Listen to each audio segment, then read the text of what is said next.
Okay, so now I want to look at the arrangement track. I've taken it off here so I can put it back on so I can show you how it's done. So I'm just going to right click in this section right here and choose arrangement. And as you can see, automatically we get this bar come up here: intro, verse, chorus, bridge, outro. However, let's say for example, we've got an intro, say 8 bars, but our verse is 16 bars. At the moment, all of these are 8-bar chunks. So we get to verse and then we've still got verse here. So we can change this right here. If we click right here, we can choose that as verse. And then we can come to this one and choose chorus right here. And then of course, a second verse. And the second verse might be 8 bars. Now, if I hit this plus just here, I'll get another arrangement block. Now the marker track comes up as well. Let's scroll back a little bit so you can see what that says. So it's got marker 1 just there. A little bit annoying. That's not what I'm looking for. I'm not looking for a marker. I'm looking to extend our arrangement. And let's hit that plus once again. We've got the bridge and let's hit it one more time. And now we have our outro. Of course, I'm going to copy along and drop these here. I'm not making any changes to the standard chord progression now. If I was doing this properly for an actual song, then I'd make some changes when we get to the bridge, for example. I'll change the progression there.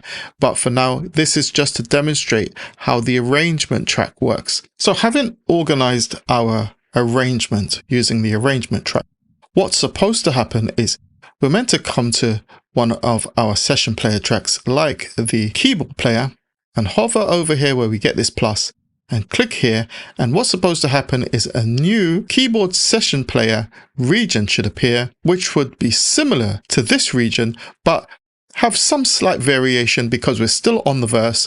And then we'll do the same over here for the chorus. So let's do that. And then let's do this one. So this would be the verse. And this one should be a little bit more hyped up for the chorus. But have a listen to what happens next.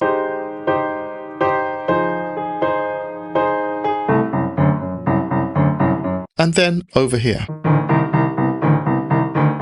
What Logic is doing right now, which is a bug in the system, by the way, it's inserting drummer regions. So if we come here, double click on that, you'll see it's the acoustic drummer. And same over here, acoustic drummer. Whereas it should say keyboard player. And this is a real issue because sometimes it works properly, sometimes it doesn't. And it can really slow you down. One way to get around it, which is not ideal, is you simply use the key command, Command R, to repeat the section. And then you go in and you make some adjustments to reflect the section of the arrangement. But this is not what's supposed to happen at all. So let's see if we have any better luck with the bass player. Select the bass track and click the plus just here. Maybe you have gotten lucky this time. Let's have a listen.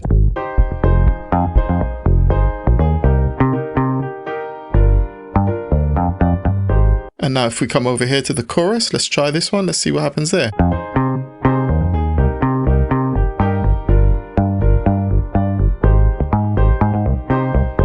It's actually become a lot more active because it's a chorus section. So like I said, it's a bug in the system. Sometimes I build a track from scratch with no issues whatsoever where that's concerned, but it's definitely something to keep your eye on. Let's just fill this out and all the way down here.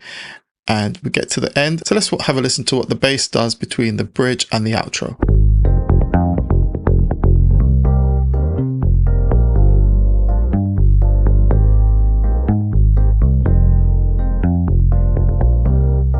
So it's definitely taking into account the fact that it's an outro section, so it's going to be a lot calmer than what was happening over here. So what I'm going to do right now is go away, finish off the arrangement, and I'll be right back to play out. Okay, so we're here and I've made a quick arrangement of this simple production. As you can see, we've got intro, verse, chorus, bridge, outro. And I'm going to play through the whole thing so you can actually hear how things are progressing using Logic's session player intelligence to develop the production. I was fortunate enough to get the keyboard section working in the end. I didn't do anything different besides shut down, restart, and give it another go. And I was able to extend both of the keyboard sections as well as the bass, as you saw before. I didn't bother with the drums because the drums were pretty straightforward. But also before we play out, I just want to show you what I've got effects wise on the different instruments. So on the drums, I'm going through the Waves API 2500 compressor, and also my favorite Maserati GRP, which I pretty much send all of my drums through on the bus. Really does make a difference. I'm allowing the bass to go through these Logic plugins, and then finally through the Maserati B72. I've done a video on this. Let me give you a quick sample of what this actually does, bypassed and then switched in.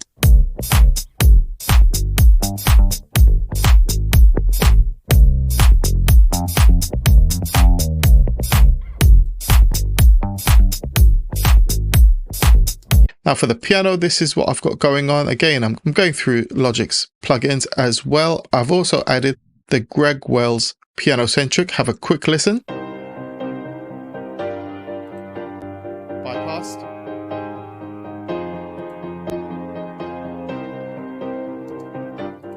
Lovely texture added there. I haven't added anything extra to the pad, but I sent the guitars to a guitar bus, and on the guitar bus, of course, I've got the CLA guitars across the bus. I've just made some very slight adjustment here. Have a quick listen to what difference this makes.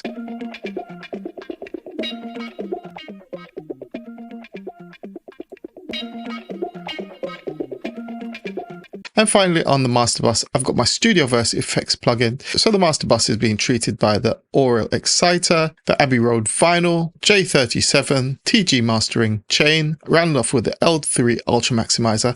Let's have a quick listen to the difference this is actually making. Bypassed.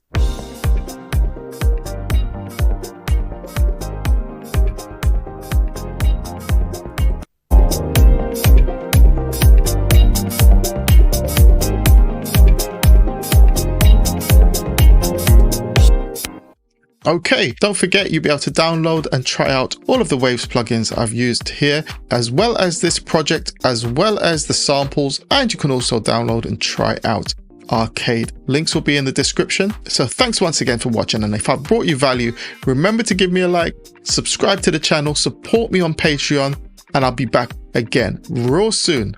I'm Deuce, I'm out. Peace.